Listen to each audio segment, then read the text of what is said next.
It began like a spark dropped into a lake of gasoline. Late Tuesday evening, ABC News published a report that detonated across the world's headlines. The White House had denied that any meeting between Donald Trump and Vladimir Putin had been agreed upon. The denial might have passed as a standard diplomatic clarification, if not for the line that followed. According to the outlet's sources, President Putin must first meet with President Zelensky for the Trump meeting to occur, something the Kremlin is currently unwilling to commit to. In an instant, the story exploded. International correspondents scrambled for confirmations, social media drowned in speculation, and high-level diplomatic circles went into silent lockdown. What had just happened? Was this the collapse of a secret peace initiative, a botched back channel, or worse, a misstep that exposed a clandestine deal before it could be sealed? The phrase "Kremlin unwilling to commit" rippled like a thunderclap. After months of escalating whispers that negotiations were happening beneath the surface, the sudden exposure of such a condition ignited the geopolitical equivalent of a five-alarm fire. Had Washington and Moscow really come close to a high-stakes breakthrough, only to see it unravel over a single demand? Or was this, as some believe, a deliberate leak designed to freeze the process in its tracks? Inside the Biden administration, officials moved fast. In a rare late-night press briefing, a senior White House spokesperson stated that no official meeting between President Trump and President Putin has been scheduled, requested, or confirmed by this administration. Reporters were left with more questions than answers. Most importantly, why clarify a meeting that supposedly didn't exist? In Kyiv, the mood turned icy. Multiple sources close to President Zelensky's inner circle told Ukrainian and European media that they had not been informed of any attempt to schedule a Trump-Putin summit. The idea that Moscow and Washington might be discussing Ukraine's fate behind closed doors, without Kyiv at the table, sent a chilling message to Ukrainian leadership. Within hours, Zelensky's press secretary issued a carefully worded statement. Any diplomatic initiative involving Ukraine must begin and end with the voice of Ukraine. But the genie was out of the bottle. By morning, headlines blared across the globe. Trump-Putin meeting sparks global alarm. Kyiv blindsided by secret summit talks. Zelensky demands answers as Kremlin remains silent. For many, it wasn't just a news story, it was a seismic shift in perception. Until now, the idea of Trump playing an active behind-the-scenes role in peace talks had been treated as campaign rhetoric at best, delusion at worst.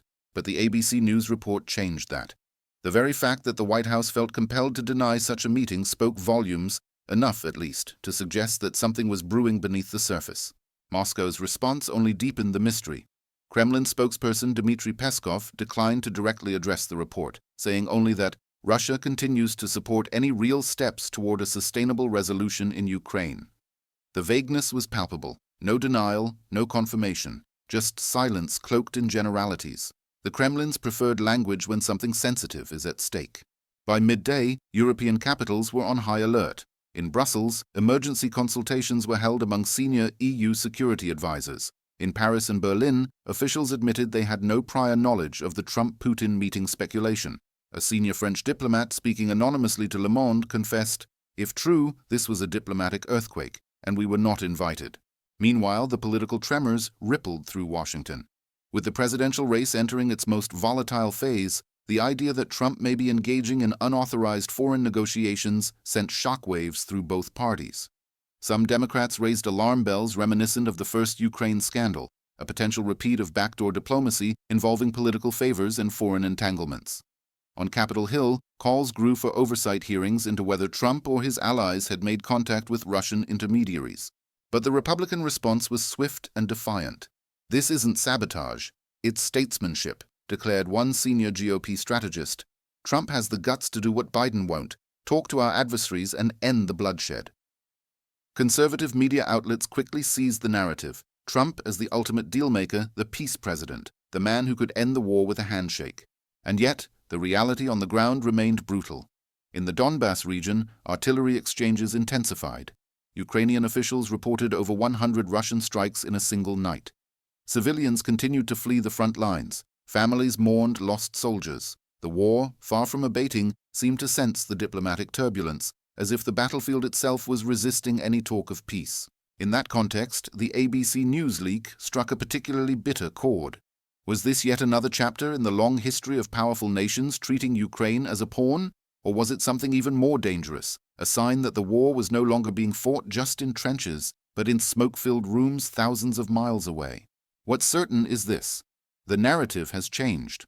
What began as a simple denial has unleashed a torrent of questions, fears, and possibilities.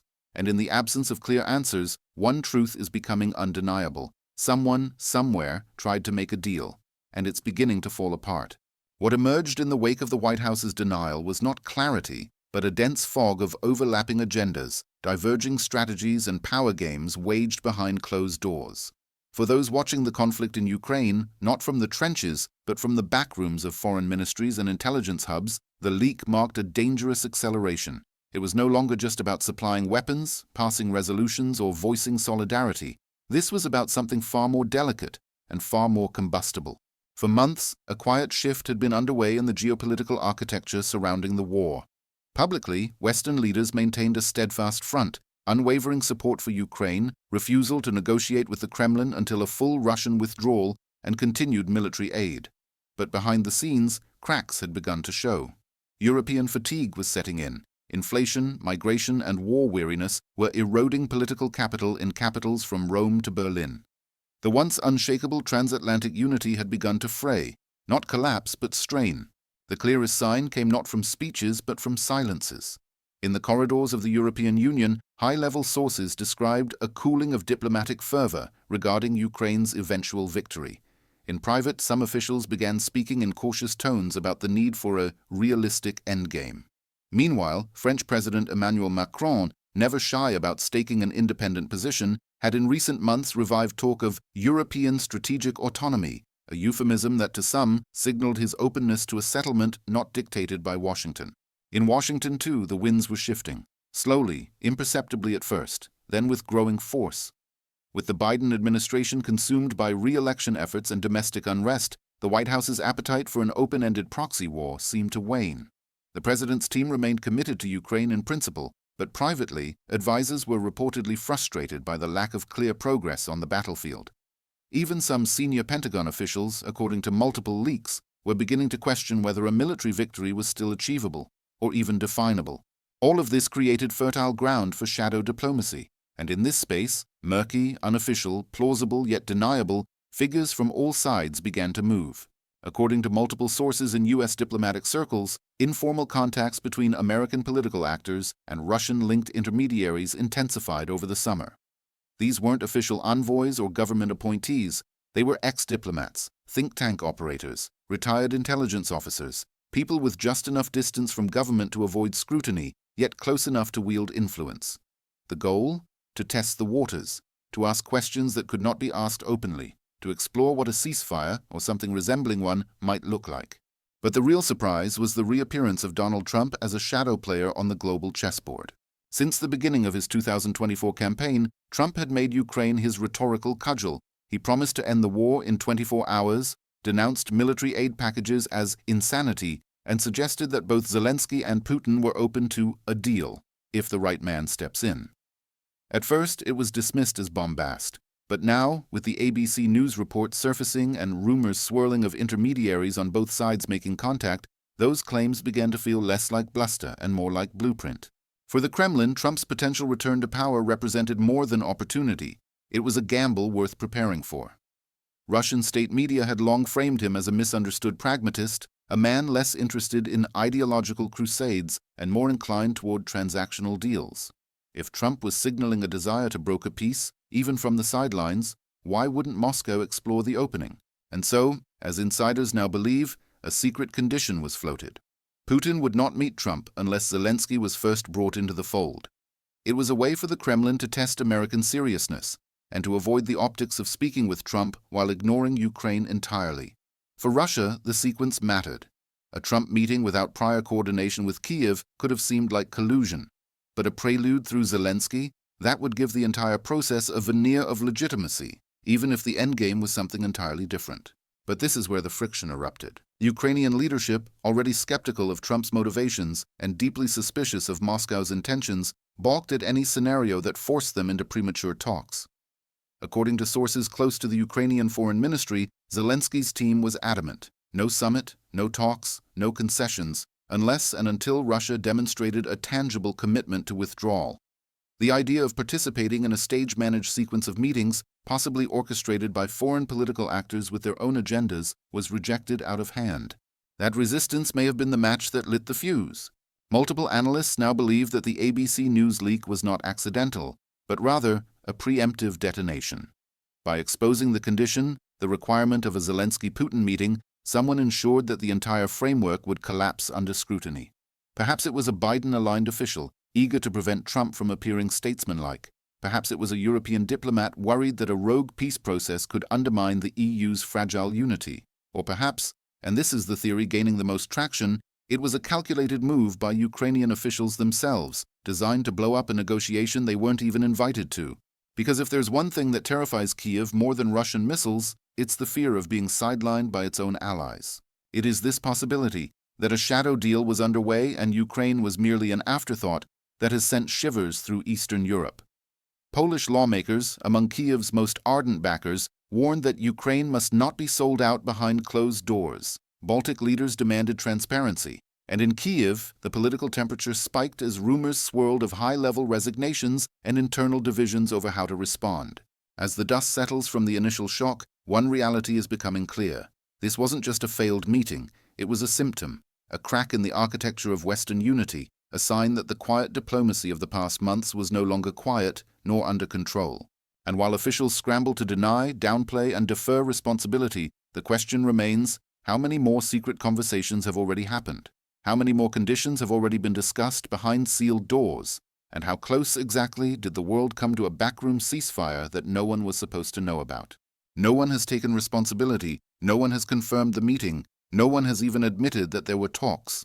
And yet, in the hours and days that followed the ABC News report, the shape of something unmistakable began to form, a diplomatic framework that had been tentatively constructed, only to collapse in full public view. Its contours are still unclear, its participants remain unnamed, but every signal points to one fact. This was not an accident. Someone wanted the world to know. Someone needed the curtain pulled back. Within the corridors of power in Washington, suspicion spreads like wildfire. Was this a rogue Trump initiative, a strategic leak by the Biden team to defuse a ticking time bomb, or a desperate maneuver by Kyiv to short-circuit a negotiation it couldn't control? Each theory has its believers, each version its own logic, and yet none are mutually exclusive. Among Republican insiders, the dominant narrative is one of sabotage. According to two aides close to Trump's campaign, private diplomatic feelers had indeed been extended to Russian contacts, not officially, not formally, but with plausible deniability. The idea was to test Moscow's mood, to establish a preliminary framework that could be developed post-election.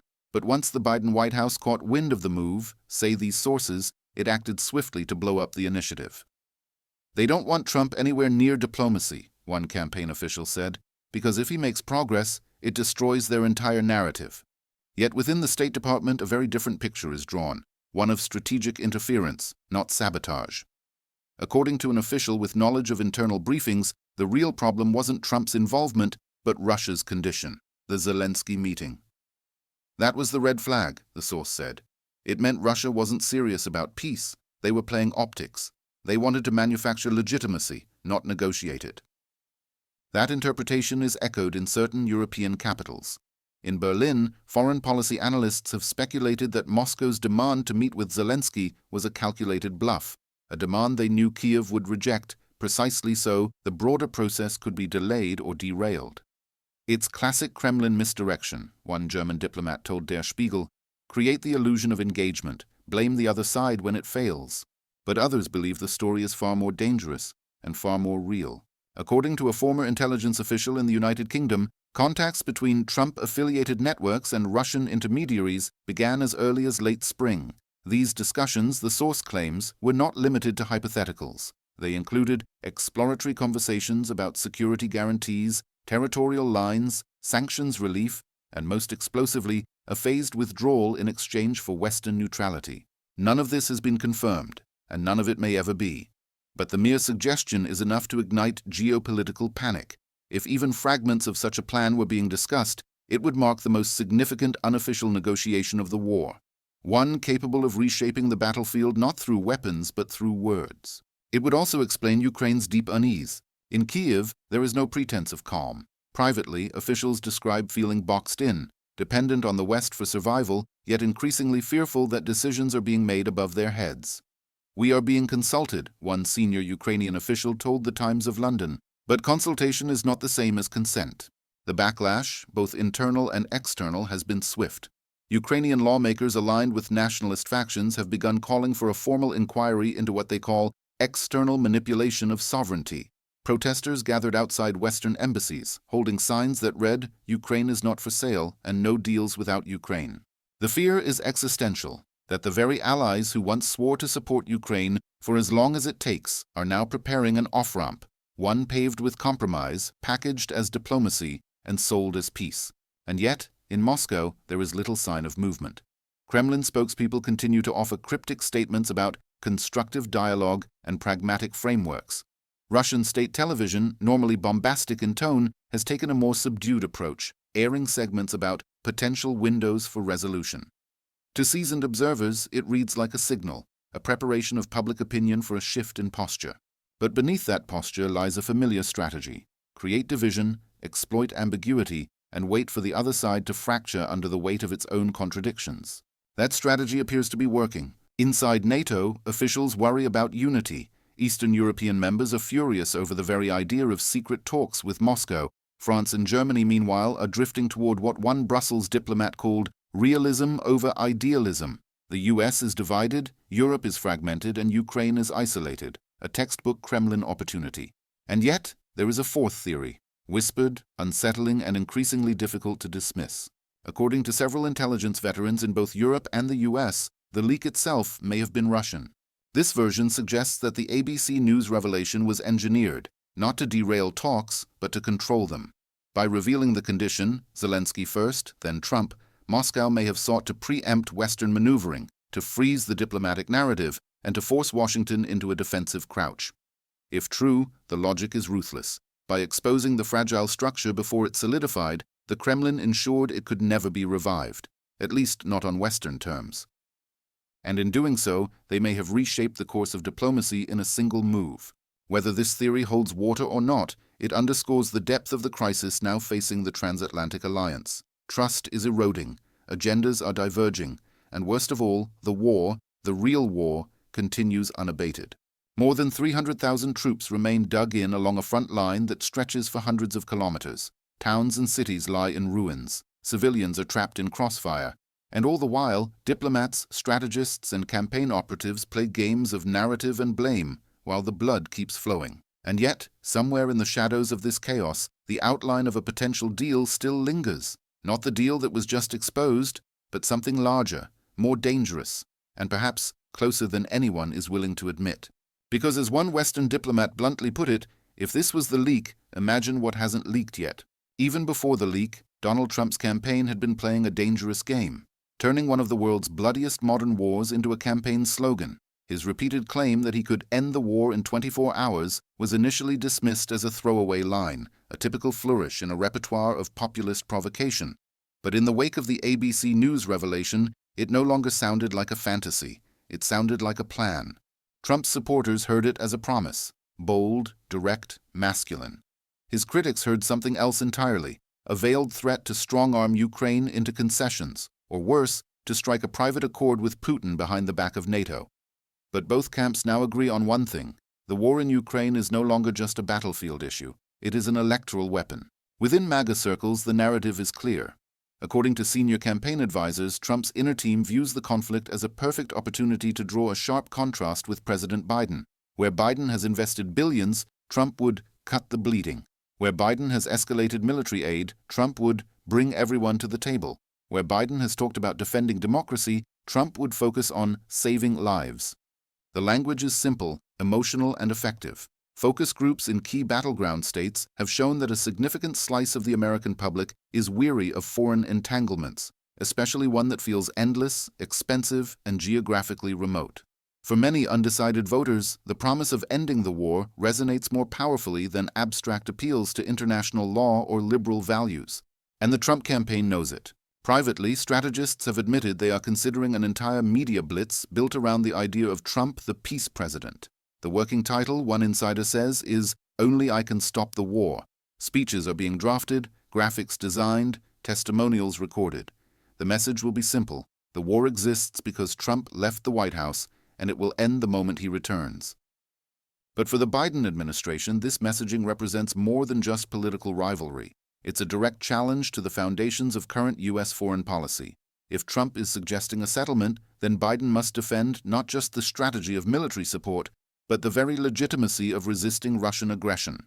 If Trump appears to offer peace, Biden must argue for patience, sacrifice, and continued escalation. It's a precarious position, especially as public support begins to waver. Recent polls show a gradual decline in enthusiasm for Ukraine aid among U.S. voters, particularly among independents and younger Democrats. Congressional Republicans have already begun pushing for tighter oversight of military assistance, and calls for accountability are quietly morphing into calls for disengagement. Faced with this pressure, Biden's team has tried to reframe the narrative, not a choice between peace and war, but a choice between justice and capitulation. You don't negotiate with an invader while the invasion continues, Secretary of State Antony Blinken said in a recent speech. You don't reward aggression with diplomacy. But the line is becoming harder to hold, not just internationally but at home.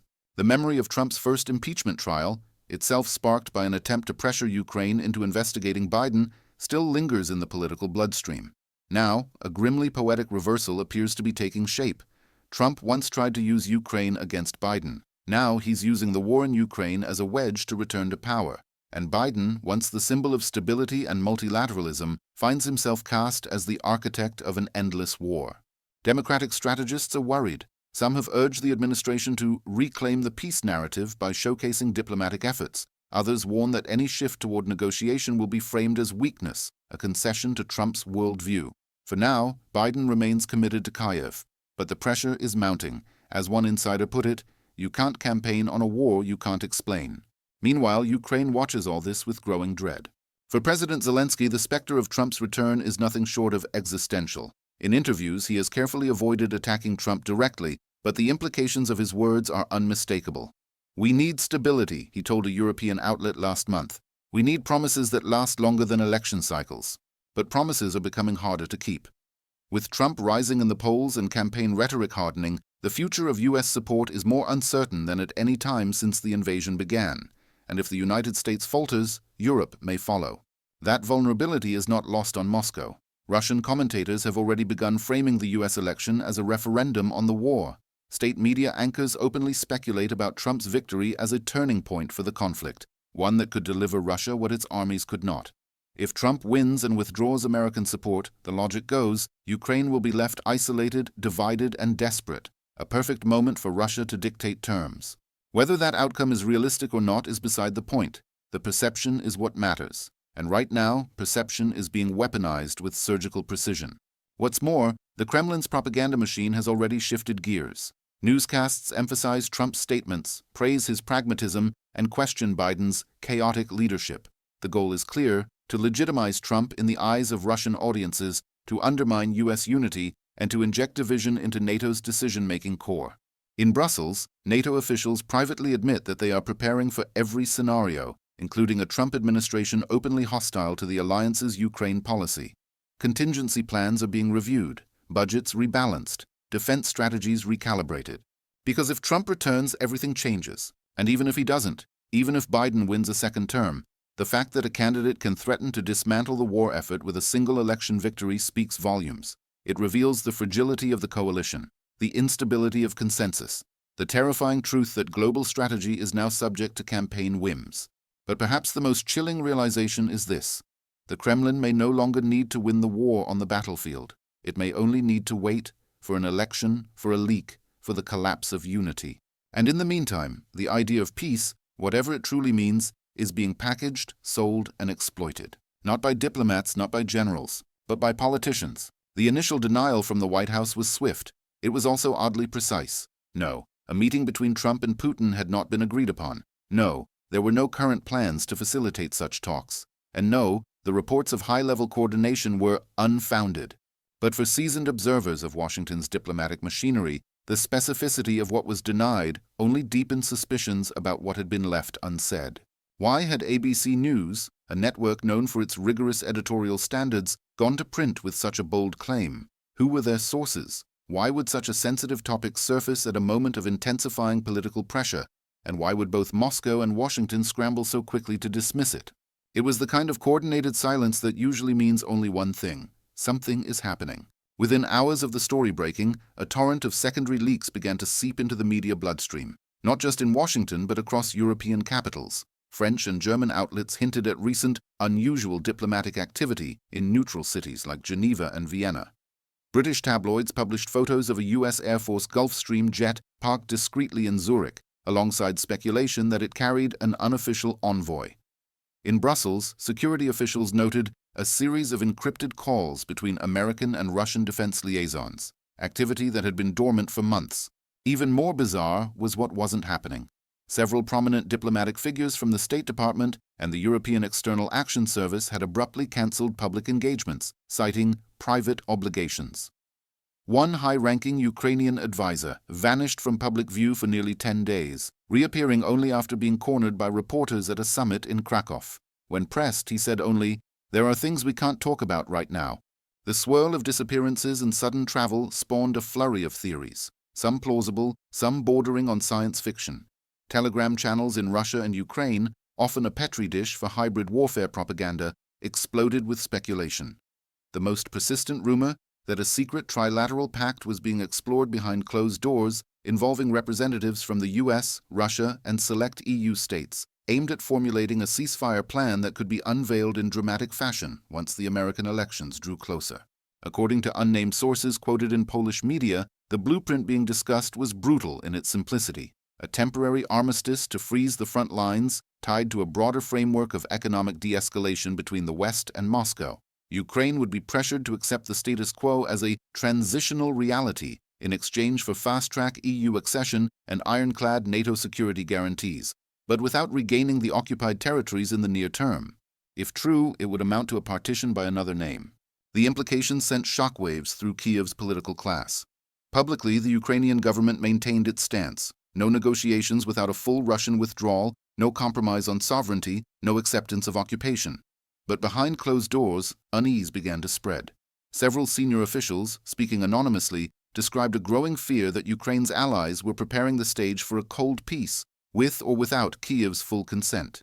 "They're tired," one source admitted, "and tired allies are dangerous." This creeping dread found its echo on the battlefield. In recent weeks, several critical sectors of the front saw a sudden escalation in Russian activity: drone swarms, heavy artillery, and massed infantry assaults in areas previously deemed stabilized. Military analysts in both Kyiv and London noticed the correlation. Every spike in combat intensity followed immediately after major diplomatic leaks. Was Moscow trying to torpedo negotiations, or were these offensives designed to strengthen its position at the table? No one could say for sure, but the pattern was too precise to ignore. Meanwhile, European capitals found themselves caught in a vice. In Berlin, Chancellor Olaf Scholz faced mounting pressure from his own party's left wing to push for a negotiated outcome. In Paris, President Emmanuel Macron, once mocked for his failed phone diplomacy with Putin, was quietly resurrecting his image as a peace broker, dispatching envoys to neutral intermediaries in the global south. In Rome and Madrid, opposition parties began voicing concerns about the never-ending war and the need to put pressure on all parties, including Ukraine. To some observers, it looked like a coordinated softening of the Western line. To others, it was simply the byproduct of war fatigue and economic strain. Energy prices were creeping upward again. Refugee support systems were overburdened. Voters were restless. Leaders were nervous. But the most jarring indicator came not from Europe, but from inside Washington. Multiple sources confirmed that a classified document had been circulated among select members of the Senate Intelligence Committee outlining possible scenarios for controlled de-escalation in Ukraine.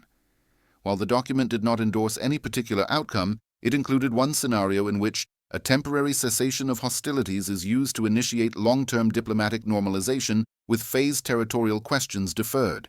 That phrase, phased territorial questions deferred, sent chills down the spines of Ukrainian diplomats who managed to glimpse the report's summary. It meant, in effect, leave the occupied regions under Russian control for now and deal with it later. But the most explosive moment came when a prominent Republican senator, speaking off the record, suggested that some kind of Korean solution might be the only realistic path forward. The reference was unmistakable: a frozen conflict, demilitarized zones, and a de facto division that could last decades. No official would say this publicly, but the mere fact that such models were being discussed in the highest corridors of power was enough to fuel a fresh wave of panic in Kiev.